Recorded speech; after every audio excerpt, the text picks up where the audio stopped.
Hi, my name is Ren and I'm a care leaver.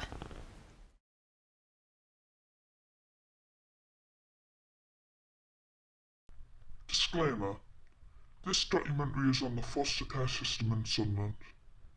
This documentary showcases the views and opinions involved in this project. Not all experiences are the same. There are talks of abuse, other sensitive topics, and mild swearing. Viewer discretion is advised. If at any point you feel uncomfortable or sad during the showcase on the topics mentioned, please feel free to spend a few minutes taking a breather. However, we would highly encourage you to continue watching. This documentary is to showcase the realities of foster care and what people are not seeing from outside the system. We hope to spread some positivity and change. So I have been a foster child. I was a foster child for 13 years of my life. I went into foster care when I was 5 years old and I left when I was 18. So I went into foster care. I came from an abusive household and I was exposed to pornography. Being a foster care child and a care leaver, it's extremely hard. There's a lot of, I wouldn't say controversy, but there's a lot of stigmatism and judgment when it comes to being a foster child. There was a lot of rules in place, especially for my case. Social services takes health and safety very, very seriously. So anything that thinks a danger, even if it isn't, they'll take it as a health and safety issue. Another thing in particular that had happened when I was in care, I had no freedom whatsoever. I was promised freedom at the age of 16 and I did not get that. So when I mean no freedom, that's not an exaggeration. I wasn't allowed to go anywhere on my own. I was followed around in school. I had to be taken to the toilet. That was the only time I had freedom, was actually in the cubicle. And if I took too long in there, there would be knocking on the door and so on. So when I was about 14 years old, I was finally given some freedom, or at least that's what they told us it was. And it was basically to go to the school cafeteria on my own, which I thought was an exciting opportunity, but it was not me going to the cafeteria on my own. It was me going on my own, but a teacher sitting next to us watching us eat. And that is not an exaggeration. So for a long time I fought for that freedom and I did not get what I needed. Especially when I was growing up and I was 16, that's when I said enough is enough. I'm going to fight for my freedom. And for the next 2 or 3 years I was just in constant arguments with my carers at the time, constant arguments with my social workers and so on. I was in secondary school. Basically all of my friends were police checked behind my back. I didn't give them permission to do this. The friends at the time probably didn't get permission either. I was a foster care worker for over 20 odd years, and my role was to make a difference in young people's lives. So I thought bringing a young person into my home, as I didn't have the best of upbringings, seeing Jimmy and myself as role models could change the outcome of their children.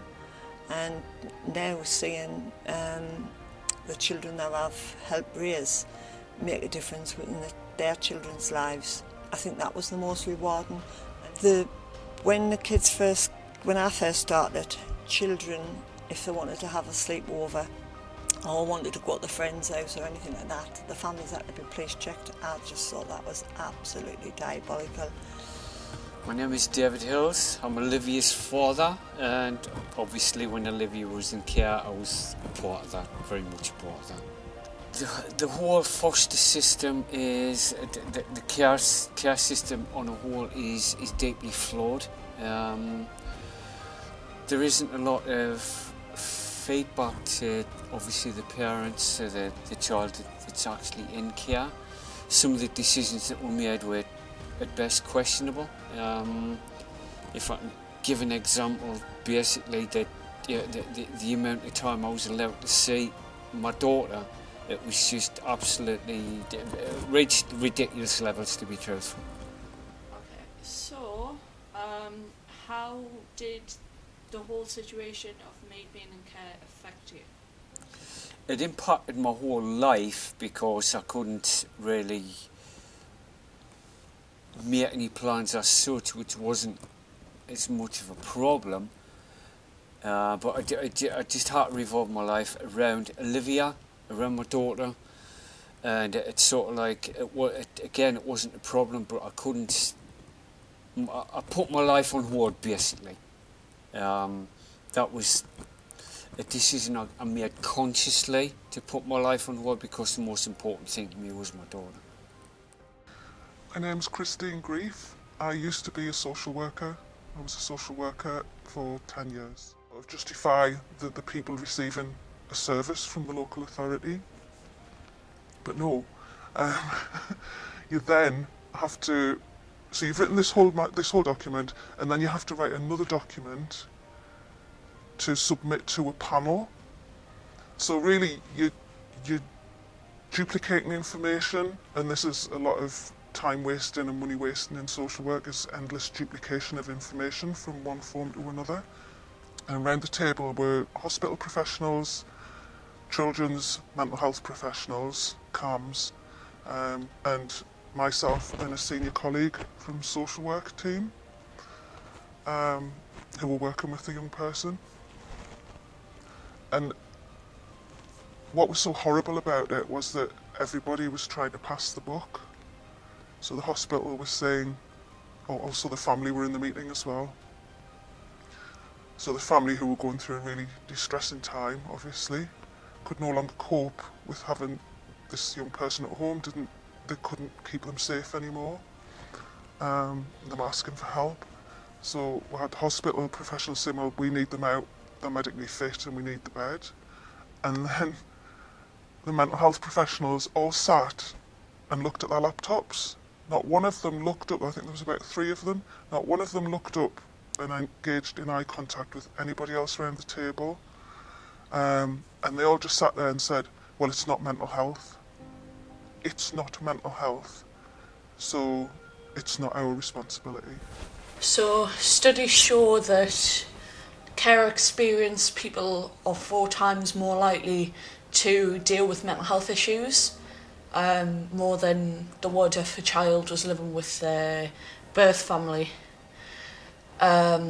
So with these statistics, it does affect a lot of people. It really does.